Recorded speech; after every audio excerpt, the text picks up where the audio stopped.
Un orgullo y un honor para mí de presentar a mi compañera de oficina, la doctora Paula Berkov, que va a dar la conferencia Gaviola con el título que está puesto en pantalla. Besito. Bueno. Gracias. Mi idea entonces, como dice el título, es llevarlos a través de un recorrido por ahí 30 años, desde que empecé este camino, contándoles más o menos cronológicamente cómo fui yendo de desafío en desafío, haciendo toda la investigación, que más que por vocación, porque en el momento cuando yo empecé no sabía muy bien de qué se trataba esto de investigar en ciencia, fue por mi gusto por los desafíos. Entonces, primer desafío superado fue cuando me recibí en diciembre del año 1994, se va a cumplir el mes que viene 30 años justo. Yo entré en el grupo de materiales para trabajar con Héctor Bertorello, Alberto, y en ese momento Alberto tenía un vínculo con el INTI. En el INTI había llegado un grupo, una empresa que fabricaba imanes en Córdoba, eran los únicos del país, con un problema para que veamos de tratar de resolver una optimización en la fabricación de esos imanes, que son los que se llaman, son unos óxidos particulares de hierro, que son ferritas. A los 2 o 3 meses de empezar a trabajar en eso, la empresa se fue, cerró de la Argentina. Se fue de la Argentina, eran los 90 y era el todo por 2 pesos, resultaba mucho más barato comprar en China, pero nos dejaron el tema y bueno, seguimos investigando. Los resultados del trabajo final se publicaron en este paper, que es uno de los más citados de mi carrera. Estoy muy contenta con ese trabajo. A pesar de que hicimos bastante trabajo experimental, en ese trabajo publicamos resultados más bien teóricos de un cálculo que hicimos de este tipo de materiales.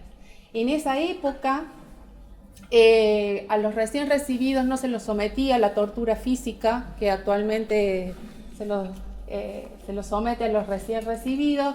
Lo que se hacía era cortarles un mechón de pelo y se lo ponía en el avisador de la facultad para que la gente que pasara por ahí saludara al flamante licenciado.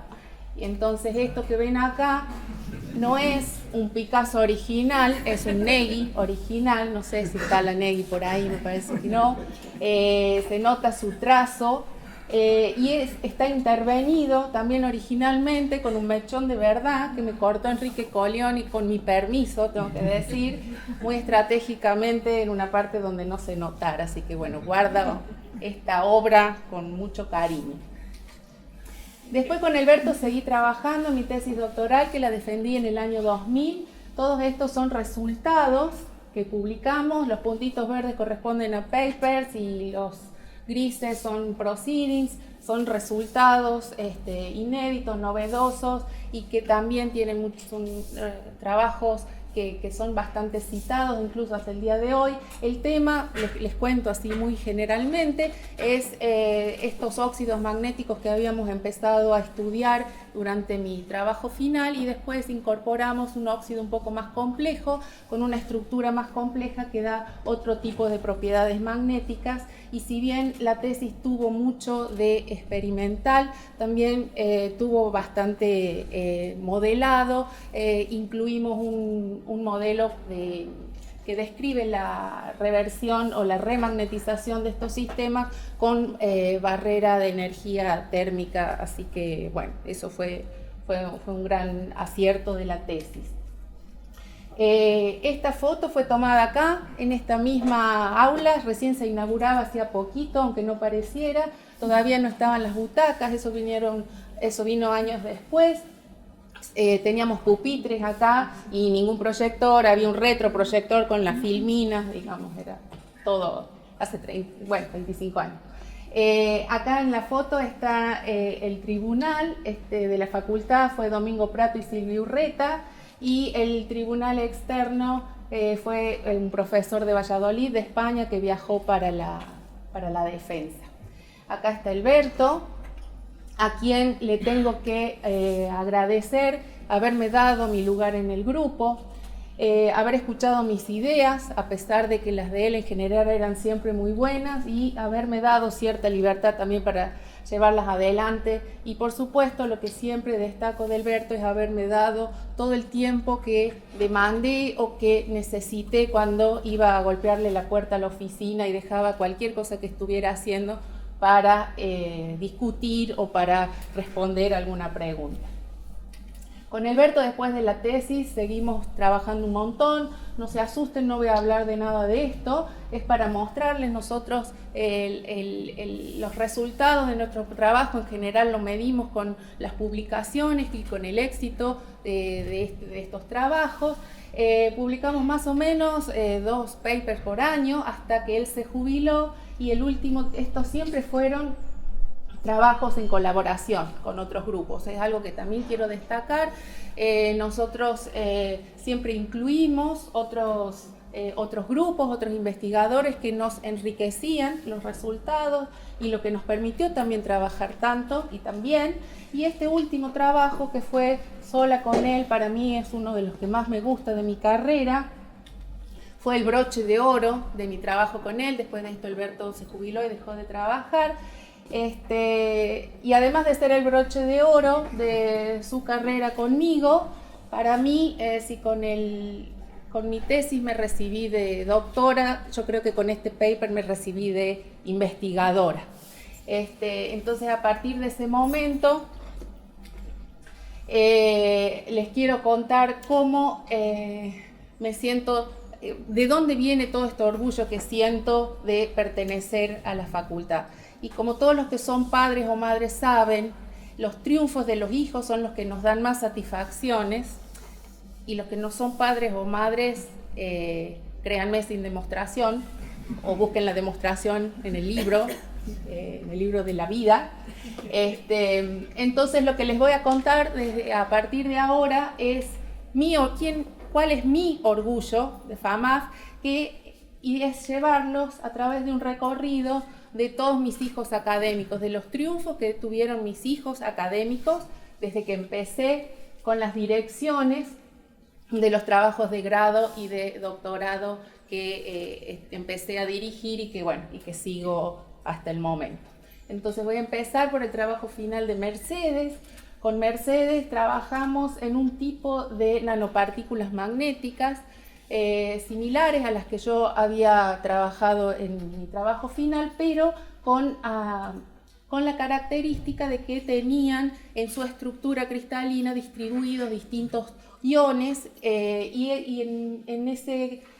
para su trabajo el desafío fue determinar cómo estaba distribuida este ordenamiento de los iones en la estructura cristalina en relación a las propiedades tanto cristalinas y magnéticas que nosotros medíamos, con una progresiva variación de la composición del material. Este trabajo lo hicimos en colaboración con Víctor Galván en ese momento y con Silvia Bella Jacobo de la UBA.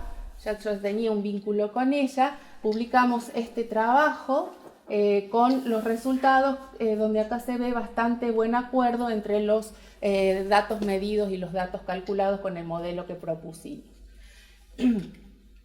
Mercedes siguió trabajando conmigo para su tesis doctoral. Ella la defendió en 2015 y la idea para su tesis fue estudiar distintos grupos de nanopartículas magnéticas y ver distintas aplicaciones. Una primera parte de la tesis consistió en preparar estas nanopartículas de un óxido particular y preparar un ferrofluido, que no es otra cosa que un líquido que tiene en suspensión las partículas magnéticas con ciertas propiedades. En este caso, este era un líquido acuoso, lo que lo hace biocompatible. Estas partículas, así como están, se tienen que recubrir de una manera especial para que no se peguen ni se aglomeren todas cuando uno los pone en agua.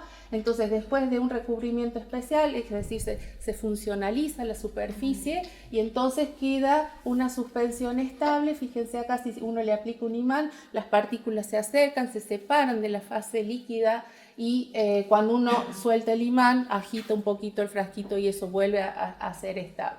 Entonces, con un grupo de Pedro Mendoza Celis de la Universidad de La Plata, ellos tienen desarrollada una técnica, la técnica de medición de hipertermia para aplicaciones contra el cáncer, que consiste en incorporar ese ferrofluido biocompatible en un tumor y hacer calentar localmente mediante la aplicación de campos alternos.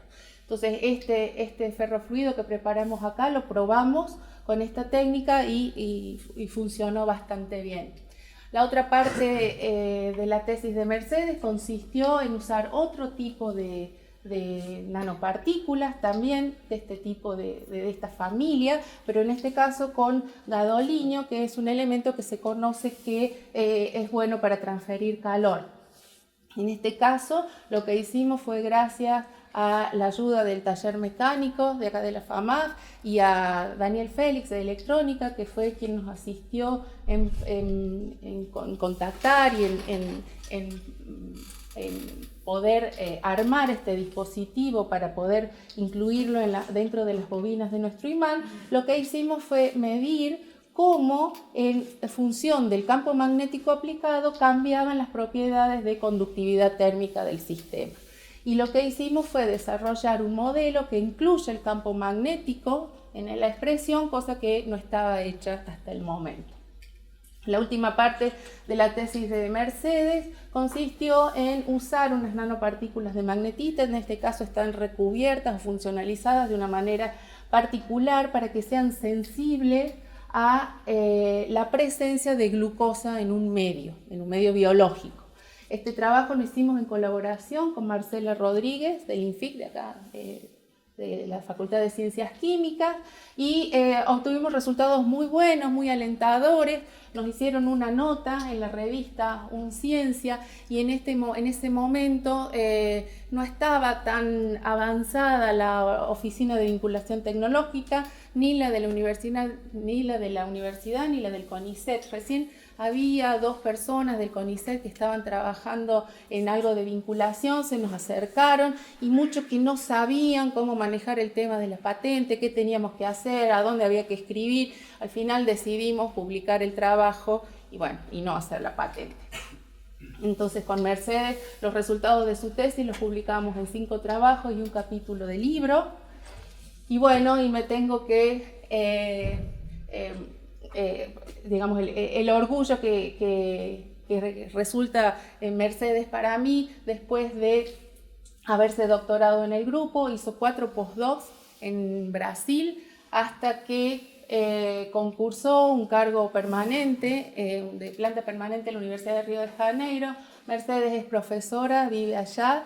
Desde hace un par de años empezamos a colaborar de nuevo a través de la agrupación de la Asociación de Universidades del Grupo Montevideo. Tenemos un par de proyectos en conjunto. Mercedes estuvo hasta ayer, la semana pasada participó como profesora invitada de la escuela de magnetismo que hicimos y seguimos trabajando juntas en estos proyectos.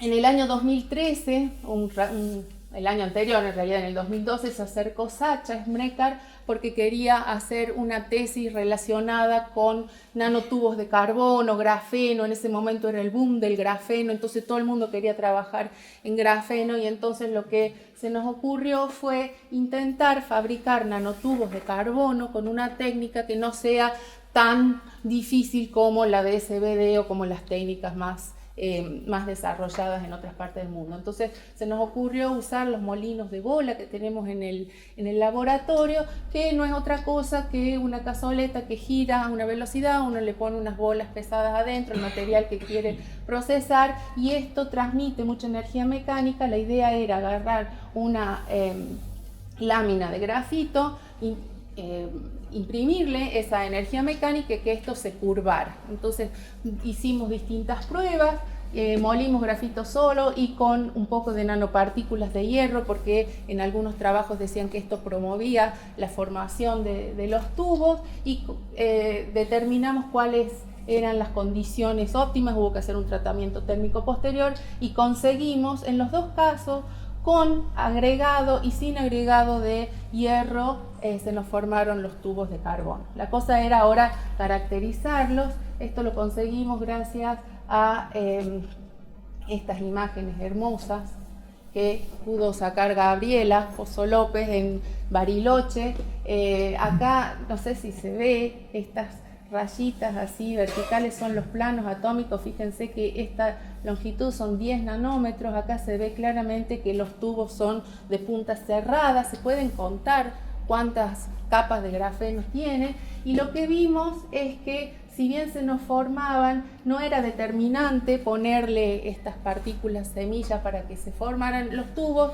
Y bueno, para terminar el trabajo, lo que hicimos fue comparar nuestros tubos con unos tubos comerciales en una reducción, que esto, bueno, digamos, la curva negra corresponde a los comerciales, la roja a los nuestros. Se ve que en esta zona de reducción el comportamiento es bastante similar para una detección de peróxido de hidrógeno, o sea que eso nos dejó bastante conforme.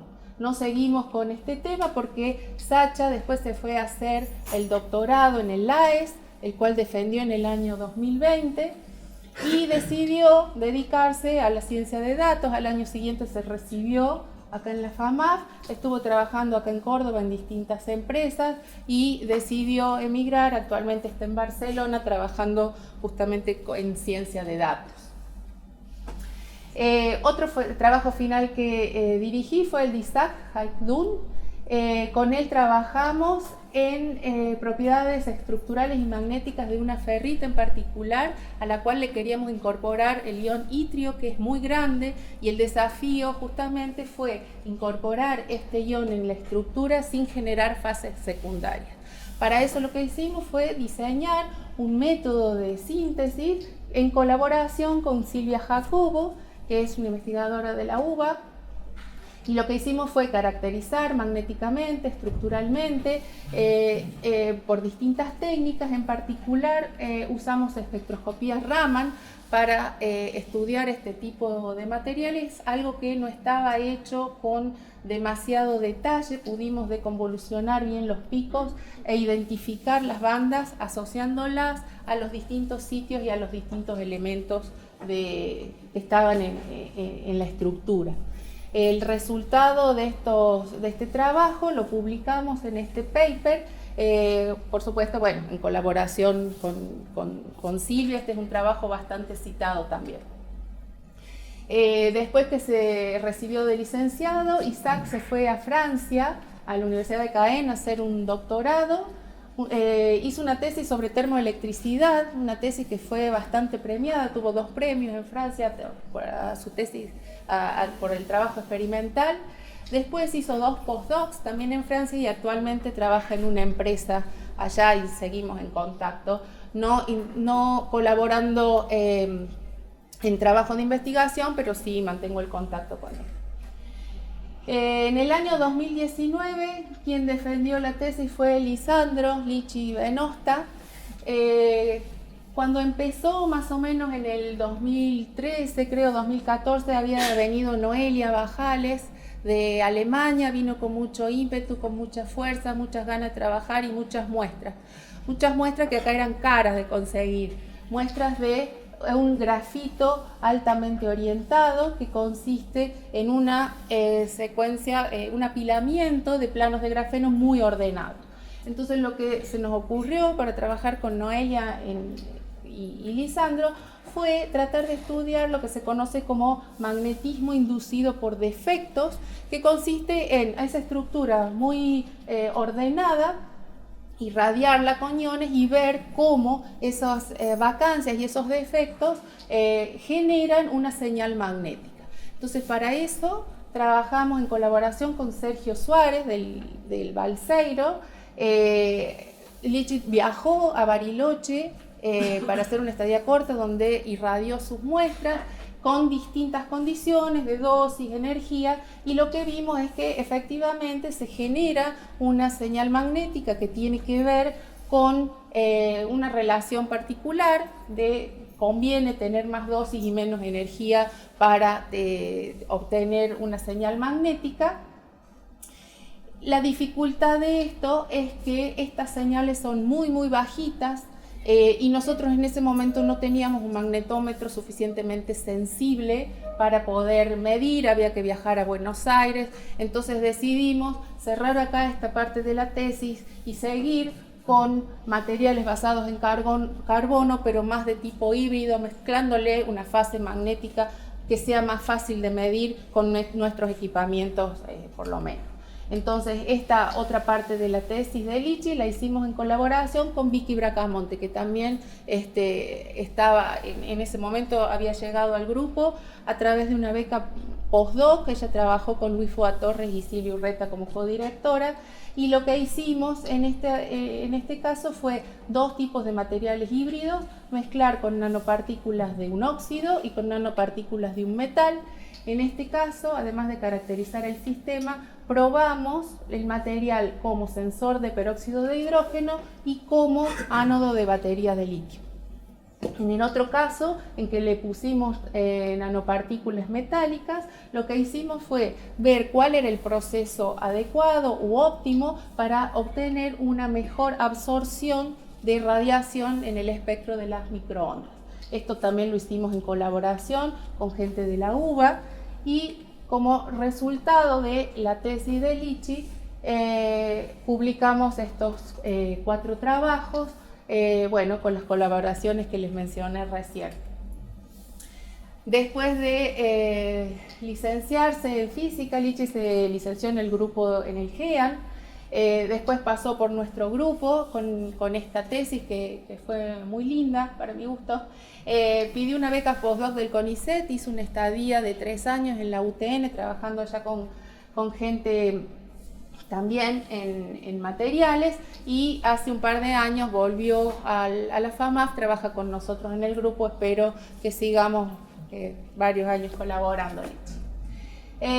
Para el trabajo final de Fernando Meneses, en este caso el desafío fue cambiar del material de óxido tipo nanopartícula semiesférica o esférica y agregarle a nuestras nanoestructuras un grado extra de libertad como es la forma. Entonces la idea fue trabajar con partículas con forma cilíndrica. Eso es lo que llamamos nanohilos, con una técnica que es de agarrar un molde que tenga poros nanométricos de forma cilíndrica y rellenarlos con el material metálico que uno quiere. Entonces, lo que hizo Fernando en su trabajo final fue poner a punto el sistema. Primero, cómo fabricar esta membrana porosa, que se hace a partir de una lámina de aluminio muy puro. Se hace una oxidación controlada, y con las condiciones óptimas uno obtiene este autoensamble de poros ordenados, y después llenar los huecos que quedan y obtener los nanohilos. Entonces acá les muestro una celda de anodizado que diseñó Fernando, y brevemente cómo son los pasos del proceso para obtener la membrana esta que les cuento. Se parte de un aluminio inicial, se deja la cara superficial pulida a espejo, y se hace en esta celda un proceso muy controlado que depende de un montón de parámetros de síntesis, y se obtiene una superficie oxidada, se oxida con esa forma porosa. Esta primera oxidación genera unos poros muy desordenados, entonces lo que se hace es quitarlos, hacer una segunda parte en las mismas condiciones, pero ya como queda un patrón impreso ordenado, el segundo anodizado genera estos poros ordenados, y entonces uno se queda con este molde que necesita para rellenar. Uno en otra celda similar de este tipo, una celda de 3 electrodos, llena con los iones que están suspendidos en la solución, y obtiene los hilos. Para las mediciones magnéticas uno mantiene la membrana esta porque el óxido es transparente al campo magnético, no afecta, además estructuralmente es amorfo, o sea que tampoco nos afecta para las determinaciones cristalinas, y si uno quiere también puede disolver la membrana que tanto trabajo le costó hacer, pero bueno, la puede disolver y se queda con los hilos en suspensión para estudiarlos de a uno o verlos por microscopía óptica.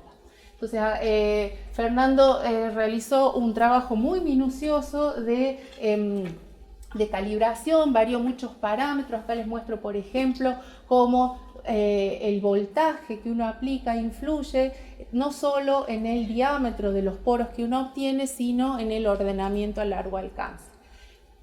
Entonces, con ese control, Fernando preparó 4 membranas con distinta porosidad. La porosidad tiene que ver con cuán cerca o cuán lejos están esos poros entre sí, lo que me genera mayor o menor interacción entre los hilos que están contenidos en la membrana. Y entonces estudiamos las propiedades magnéticas en función de esa porosidad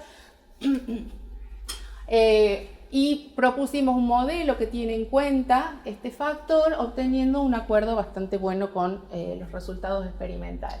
Esto lo publicamos en un proceeding y a partir de todo ese conocimiento que ganamos avanzamos con la tesis doctoral, para la cual estudiamos distintas nanoestructuras de níquel y arreglos de nanohilos de distintas aleaciones ferromagnéticas. Y la tesis de Fernando tuvo muchísimo trabajo experimental y muy bueno, como lo puede atestiguar la mención que obtuvo la tesis en el premio Jean Biaggi del 2022 a la mejor tesis experimental. Entonces, de acá solamente voy a mencionar rápidamente algunos resultados de estas dos partes.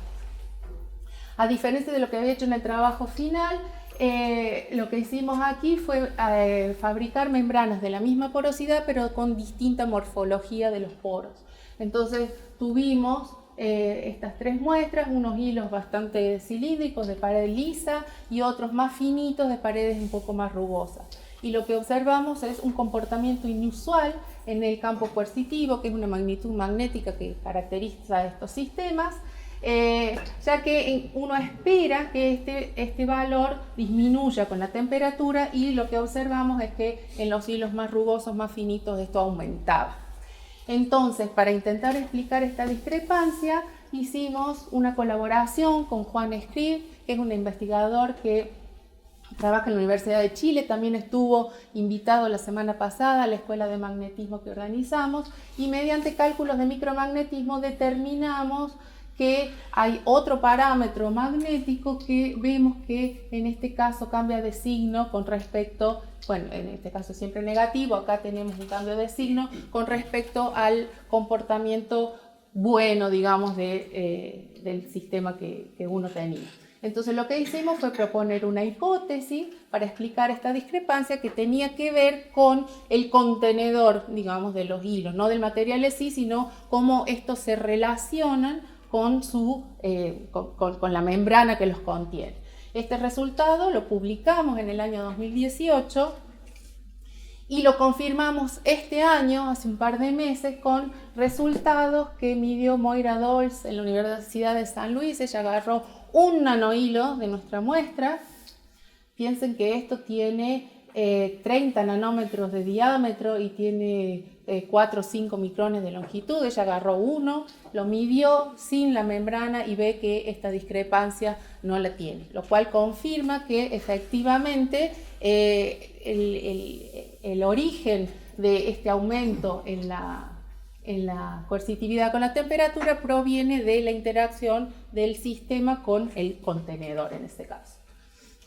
Otra cosa que nos propusimos en la tesis de Fernando fue ver qué pasaba si uno, en vez de llenar parcialmente la membrana y quedarse con los hilos, uno desbordaba, ¿sí? Seguía rellenando hasta que desbordara, y entonces uno obtiene este tipo de estructura que le dimos de llamar nanocepillo, ¿sí? Uno tiene una lámina y debajo crecen los hilitos, ¿sí? Como si fuera un cepillito. Acá se ve una foto de microscopía electrónica, y lo que hicimos para, digamos, el estudio básico magnético consistió en ver cómo interactúan estas distintas partes por separado, una lámina, los nanohilos y un cepillo, que es, digamos, la unión de estas dos estructuras. Entonces lo que vimos es que hay un acople parcial y que en función de la dirección con que uno aplica el campo magnético al sistema, el acople es mayor cuando el campo se aplica en la dirección paralela a la longitud de los hilos. Entonces vimos si podíamos aplicar en algo este tipo de estructura, y nos basamos en un trabajo que yo había hecho en colaboración con Marcela, acá del INFIC, en el cual habíamos visto que nanohilos de níquel sueltos en una matriz de carbono mejoraban o servían para calibrar, para medir una concentración de etanol en una solución. Entonces dijimos, bueno, si los nanohilos disueltos en el carbono me mejoran la detección con respecto a una matriz sin los nanohilos, seguramente si yo tengo todo nanohilo, a lo mejor esto sirve mejor. Entonces lo que hicimos fue tratar de usar nuestro nanocepillo como detector de etanol.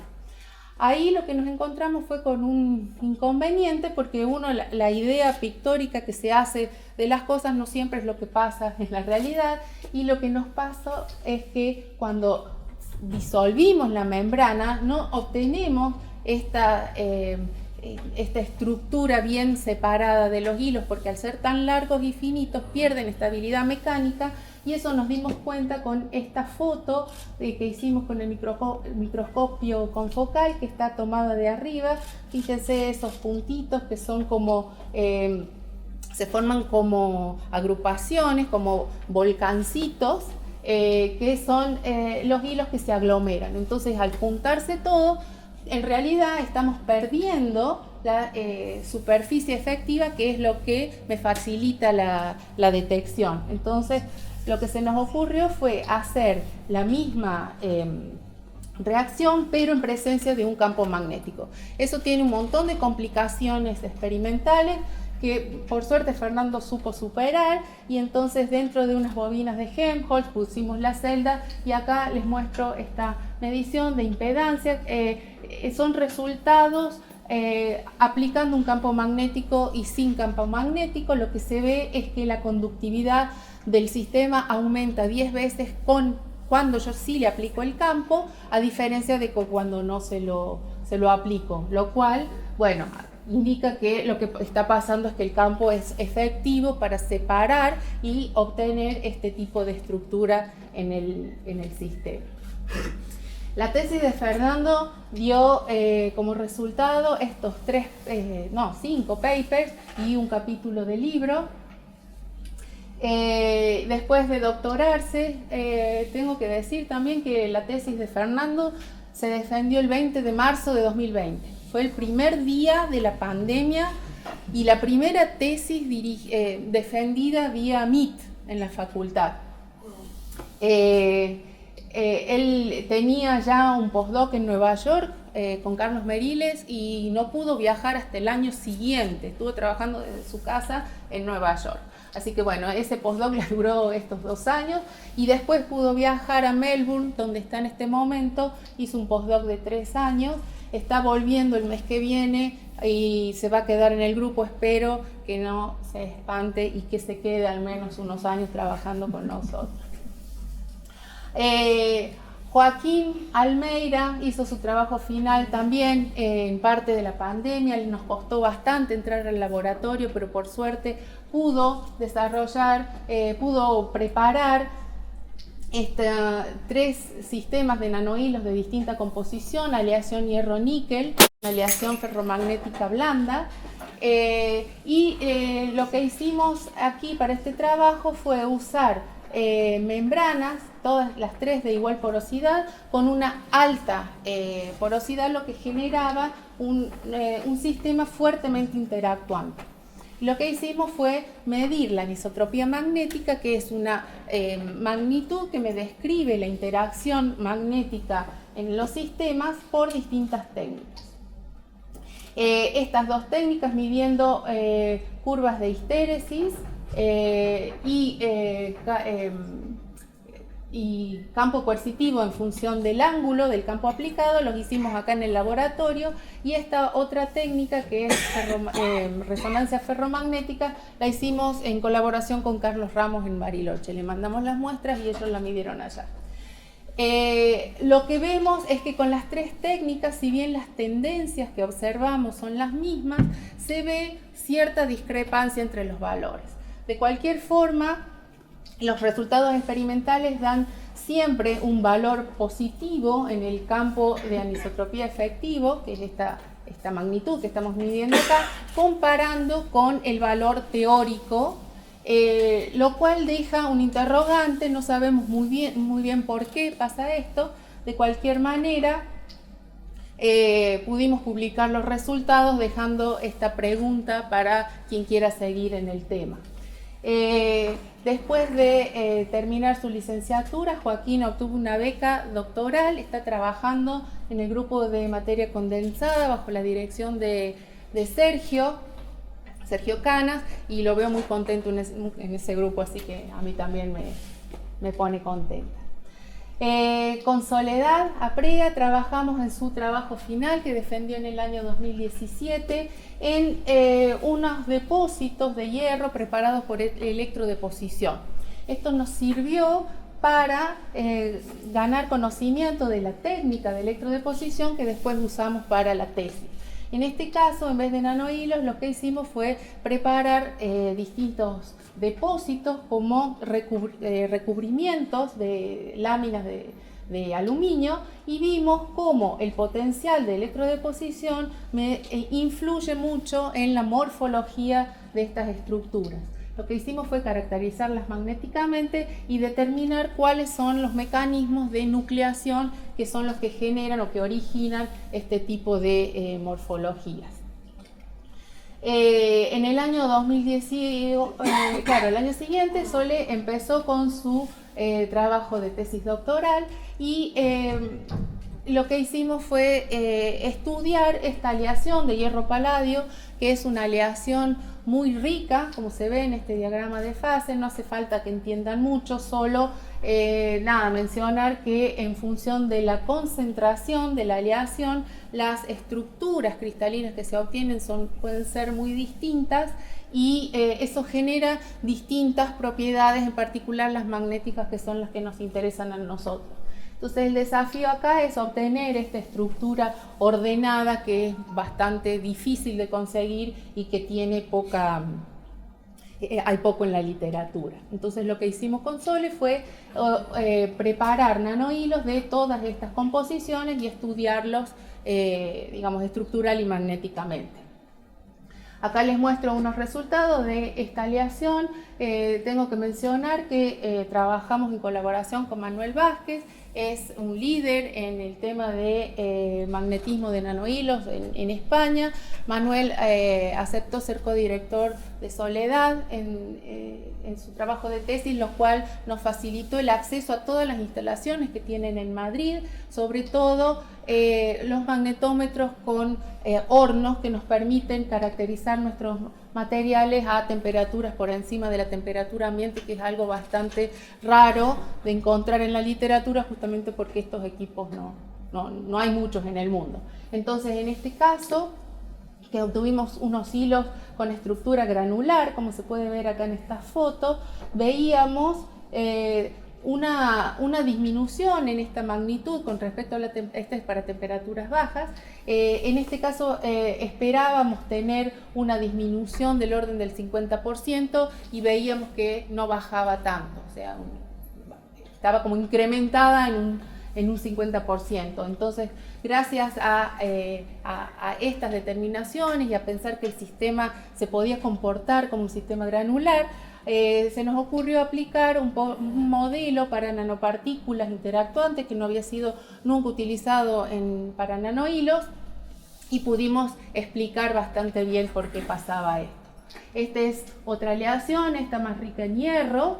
Esta es la membrana que usamos para prepararlos con una porosidad moderada, y en este caso, si bien no obtuvimos la fase ordenada, sí pudimos determinar en todo el rango de temperaturas las propiedades de esta fase gamma desordenada, particularmente la magnetización de saturación. Y fíjense, todos estos son los datos que van desde 4 hasta 800 Kelvin.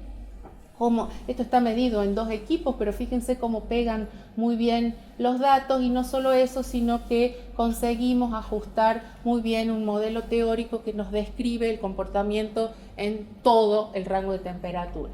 Esto también es un trabajo de este año y estamos muy contentos. Tuvimos un gran trabajo de convencer a los referees, pero finalmente salió.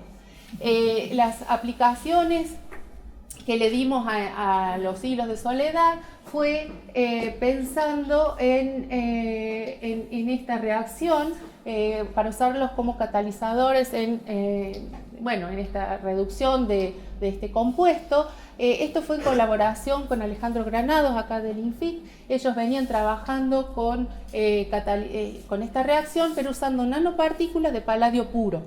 Entonces se nos ocurrió probar la reacción con nanohilos de paladio puro y con nuestros nanohilos que tenían un alto contenido de hierro. Para poder hacer esto, lo que hay que hacer es disolverle la membrana, suspender los hilos en una solución, y para esto hay que ponerles un recubrimiento especial justamente para que no se peguen todo y que se caigan al fondo, como acá en este frasquito.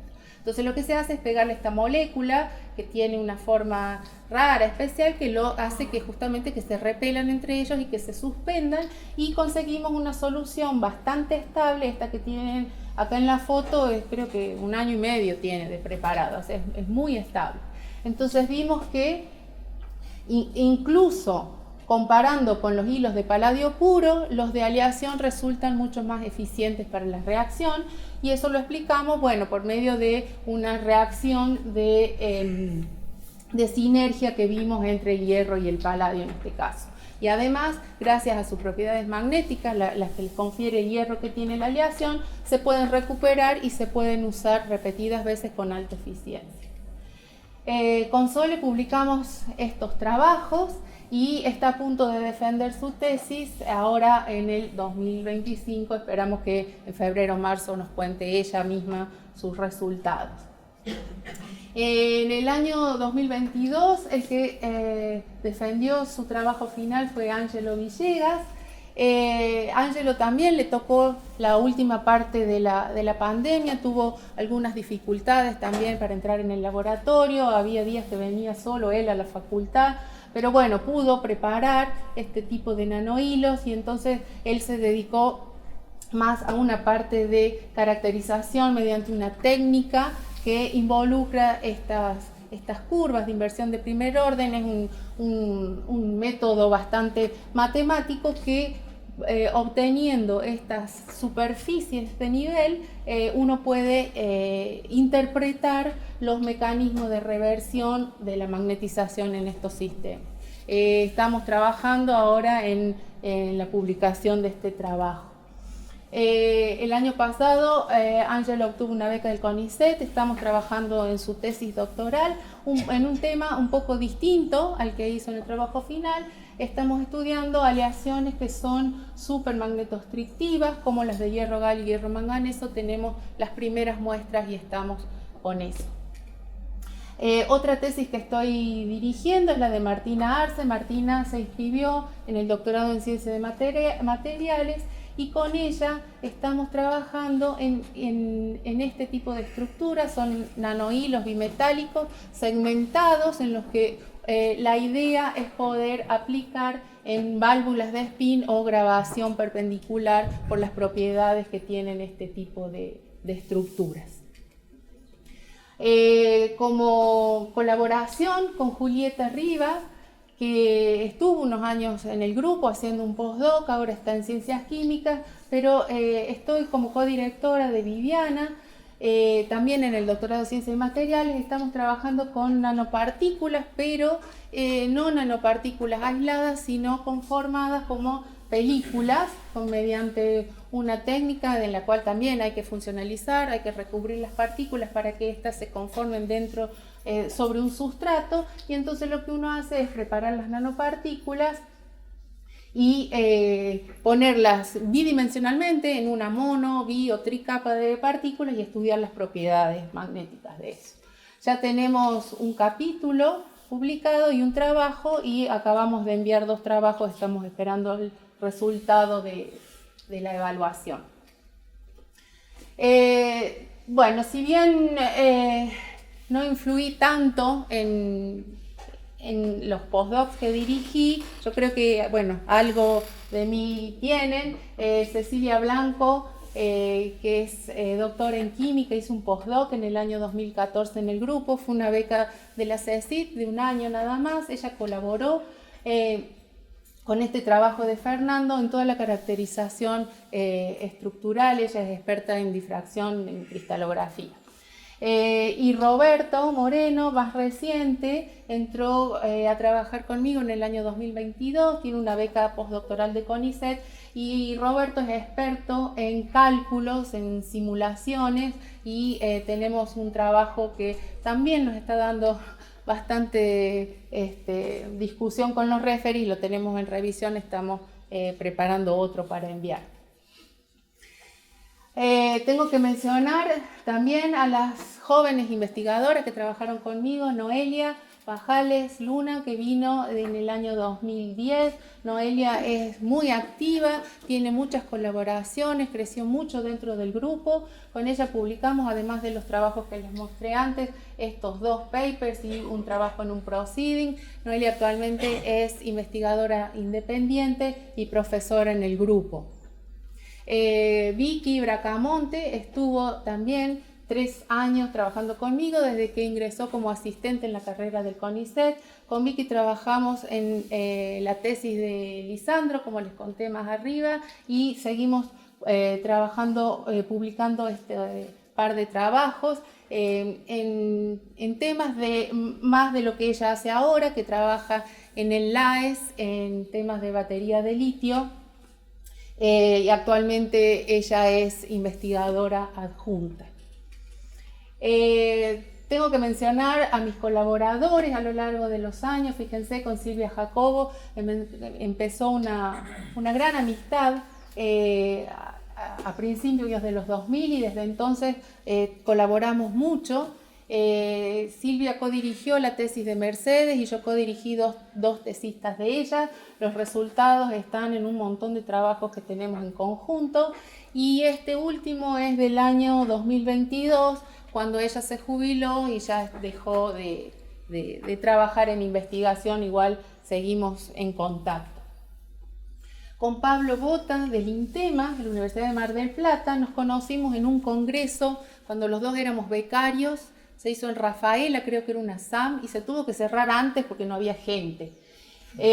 Un día antes estuvimos en la terminal, los dos nos contamos los pósters mutuamente porque no había a quién contárselo, y a pesar de que uno puede pensar que fue un fracaso de congreso, para mí fue bárbaro, porque empezó no solo una amistad con Pablo, sino una gran colaboración. Si ustedes se fijan, tenemos más o menos cada 2 años un paper publicado, y seguimos colaborando. Desde el año pasado tenemos uno también en redacción, y con Pablo trabajamos también en nanopartículas de óxidos magnéticos. Mi aporte sobre todo es la caracterización, la interpretación magnética de los resultados.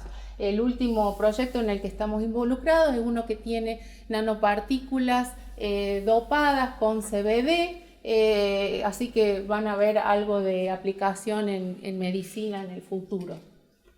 Una colaboración un poco más reciente es con José Barzola Quiquia, que está acá presente. Estuvo de invitado en la escuela de magnetismo que hicimos la semana pasada, y actualmente nos está enseñando a manipular un montón de muestras en el laboratorio, un experimental excelente. Estoy muy contenta de tenerlo con nosotros. Con José empezamos a trabajar con unas aleaciones tipo Heusler, en la que vimos superconductividad, y últimamente nos están atrayendo un poco más los materiales que son conocidos como aislantes topológicos. Tenemos un trabajo que ya publicamos sobre bismuto antimonio y otro que está enviado a publicar.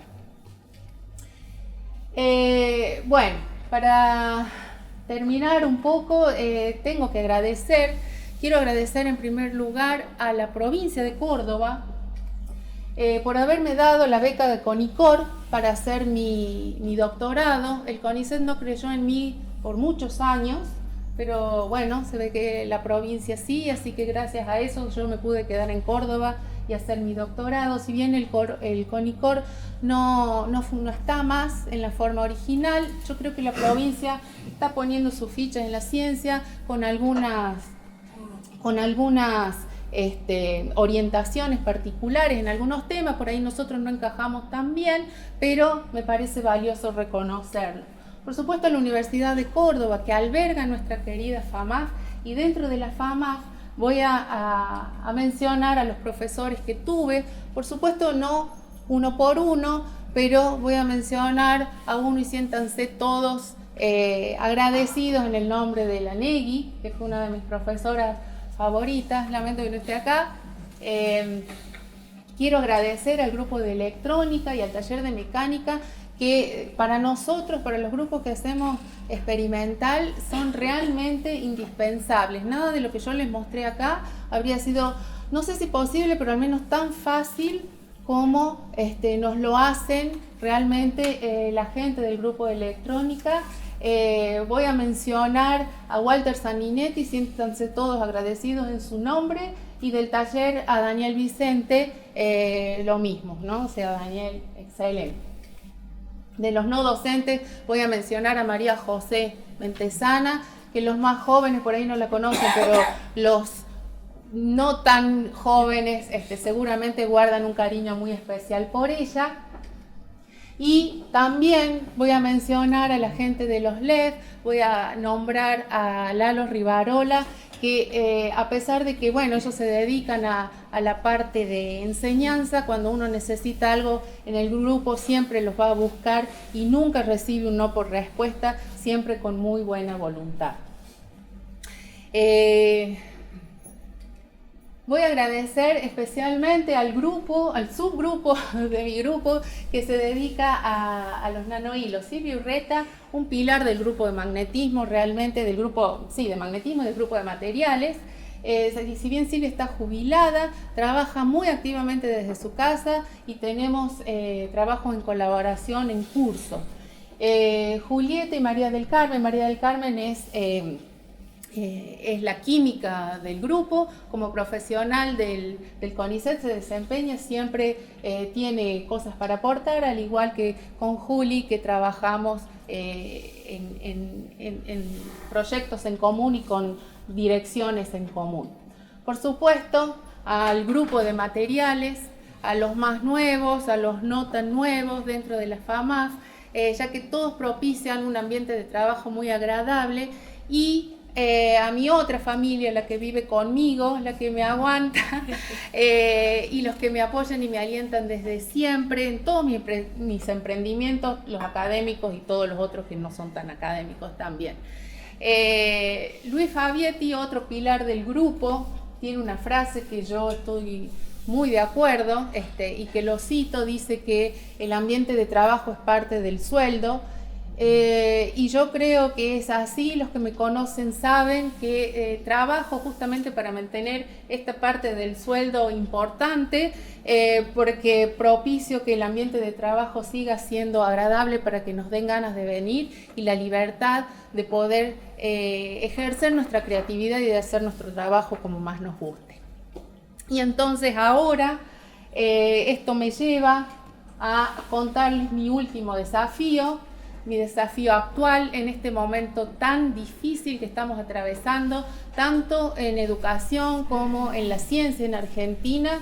Mi desafío es poder entregarle la posta a las generaciones que siguen, para que ellos dentro de 30 o 32 años, pasado mañana, cuando cumplamos nuestro 100º aniversario, puedan venir a esta conferencia y tantos los presentes como el orador de turno se sienta tanto más orgulloso que yo en este momento de pertenecer.